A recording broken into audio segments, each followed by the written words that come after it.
Break के बाद एक बार फिर से आप सभी का स्वागत है हेल्थ फर्स्ट में। दर्शकों, आज हम हेल्थ फर्स्ट में महिलाओं पर हृदय रोगों पर चर्चा कर रहे हैं। साथ ही इस पर चर्चा करने के लिए हमारे साथ हमारे स्टूडियो में मौजूद हैं डॉक्टर भावना सिंह। भावना जी, अभी के लिए एक और दर्शक हमारे साथ जुड़ी हैं, ललिता हैं दौसा से। ललिता जी, आपका बहुत बहुत स्वागत है हमारे कार्यक्रम में। अपना सवाल कीजिए। ललिता जी, अपना सवाल कीजिए। मैम सर, ये ना जो मेरे को चक्कर आते हैं, मेरे सिर में दर्द रहता है हमेशा ही। चक्कर आना और सर में दर्द, तो आप एक बार इसके लिए जांच करवाइए, पर ये चांसेस नहीं है कि ये हार्ट से रिलेटेड प्रॉब्लम होगी। भावना जी, आपसे जानना चाहूंगा कि एंजाइमा जो होता है, वो एंजाइमा होता क्या है बेसिकली? एंजाइना को हम ऐसे बोल सकते हैं कि ये हार्ट की मसल्स का रोना है, या क्राई ऑफ हार्ट मसल्स बोल सकते हैं। जब भी हमारे हर मांसपेशी को जैसे काम करने के लिए ऑक्सीजन की ज़रूरत होती है, और ऑक्सीजन पहुंचाने के लिए खून ही एक माध्यम है सारे शरीर में, उसी तरह हार्ट जो कि सारे बॉडी में ब्लड पंप करता है, उसकी मांसपेशी को खून सप्लाई करने के लिए भी उसकी नसें होती हैं, और वही ब्लड, वो जो खुद हार्ट ब्लड पंप करता है, वही ऑक्सीजनेटेड ब्लड लेके जाता है हार्ट की मसल्स को। जब इन नसों में ब्लॉकेड हो जाता है, या डिमांड ज़्यादा है और उतना सप्लाई हो नहीं पा रहा है, मतलब मसल ज़्यादा काम कर रही है हार्ट की और उतना सप्लाई वहाँ हो नहीं पा रहा है, या तो आर्टरी में ब्लॉकेज है या सिकुड़ गई है आर्टरी, तो फिर हमारे जो डिमांड है वो मीट नहीं कर पा रहा है, और इस वजह से जो दर्द होता है उसको हम एंजाइना कहते हैं। जी, तो अगर मैं आपसे जानना चाहूँ भावना जी, ये तो आपने बता दिया कि एंजाइना क्या होता है। पुरुषों और महिलाओं में से किससे सबसे ज़्यादा संभावना होती है एंजाइना होने की? देखिए, अब संभावना पुरुषों में ही ज़्यादा है, पर महिलाओं में अब काफ़ी होने लग गया है, और एंजाइना में उनको मतलब सीने में दर्द होगा, ये तो क्लासिकल सिम्टम है, इसी को हम एंजाइना बोलते हैं।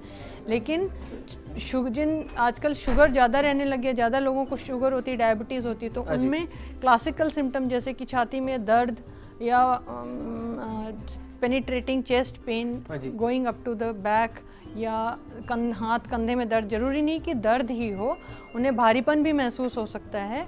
और शुगर की वजह से कई बार हमारी नसें, जो करंट वाली नसें हैं, या हम जिनको नर्व्स बोलते हैं, वो डिसेंसिटाइज हो जाती हैं और दर्द महसूस नहीं होता है, तो उनमें सांस फूलना एक लक्षण हो सकता है, पसीना आना, घबराहट होना, ये बेचैनी, ये लक्षण हो सकते हैं बजाय कि छाती में दर्द के। जी, एक बार फिर से भावना जी, मैं हार्ट अटैक पर वापस आना चाहूँगा और आपसे जानना चाहूँगा कि जो महिलाएं ओवरवेट होती है, जिनका वजन काफ़ी ज़्यादा होता है, उन्हें कितना खतरा होता है हार्ट अटैक का खास तौर पर, और उन्हें किस तरह ध्यान रखना चाहिए अपना? देखिए, मैं अगर आपको कारण बताऊं हार्ट अटैक के, तो महिलाओं में और पुरुषों में कारण तो सेम ही है, जैसे कि अनियमित ब्लड प्रेशर या हाई ब्लड प्रेशर, हाइपरटेंशन जिसको हम बोलते हैं, शुगर, अनकंट्रोल्ड डायबिटीज़, है ना, और स्मोकिंग अब महिलाओं में भी काफ़ी हो गई है। ऐसा नहीं है कि पुरुषों में ही स्मोकिंग पाई जाती, महिलाओं में भी स्मोकिंग का इंसिडेंस काफ़ी ज़्यादा हो गया है। अल्कोहल इंटेक या मदिरापान, ये भी महिलाओं में काफ़ी बढ़ गया है।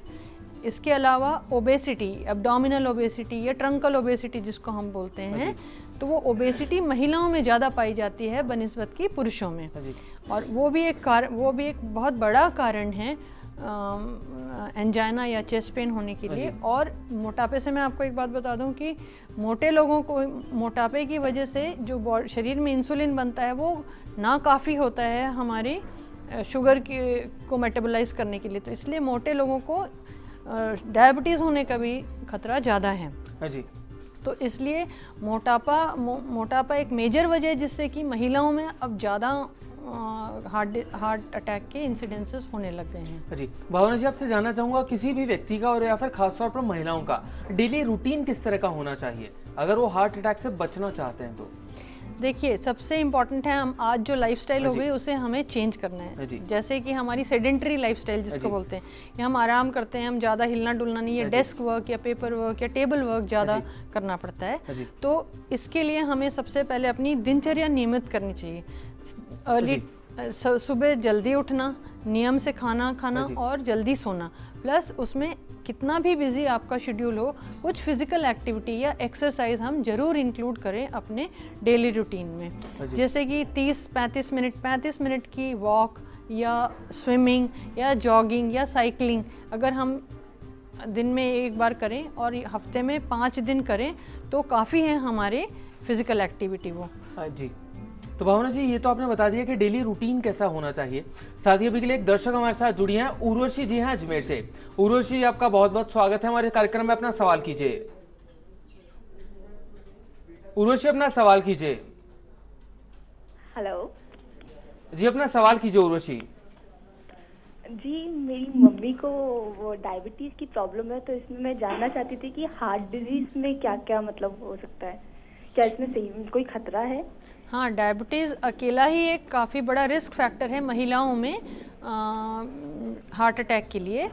तो उन्हें अपने शुगर का सबसे पहले कंट्रोल रखना चाहिए। Sugar should be well under control. और जैसे मैंने आपको बताया कि पिछले 3 महीनों में शुगर का कंट्रोल कैसा रहा, नियमित रूप से शुगर की जांच करें, 3 महीने में कैसा शुगर कंट्रोल रहा वो ध्यान रखें। और साथ ही फिज़िकल एक्टिविटी ज़रूर अपनी मेंटेन करके रखें। प्लस जब अगर उन्हें इस तरह के लक्षण जैसे मैंने पहले बताया कि छाती में दर्द, भारीपन या दबाव महसूस होता है या पसीना आना, जल्दी थकान हो जाना या घबराहट, उल्टी जैसे सेंसेशन होना, इस तरह के अगर उनको तकलीफ होती है तो उन्हें हार्ट का चेकअप जरूर कराना चाहिए, जिसमें कि एक ईसीजी, इकोकार्डियोग्राम, लिपिड प्रोफाइल और ट्रेडमिल टेस्ट इंक्लूडेड होते हैं, जिससे पता लग जाएगा कि उनको अंडरलाइंग कोई हार्ट की नसों की तकलीफ है या नहीं, जो कि आगे हार्ट अटैक का कारण बन सकती है।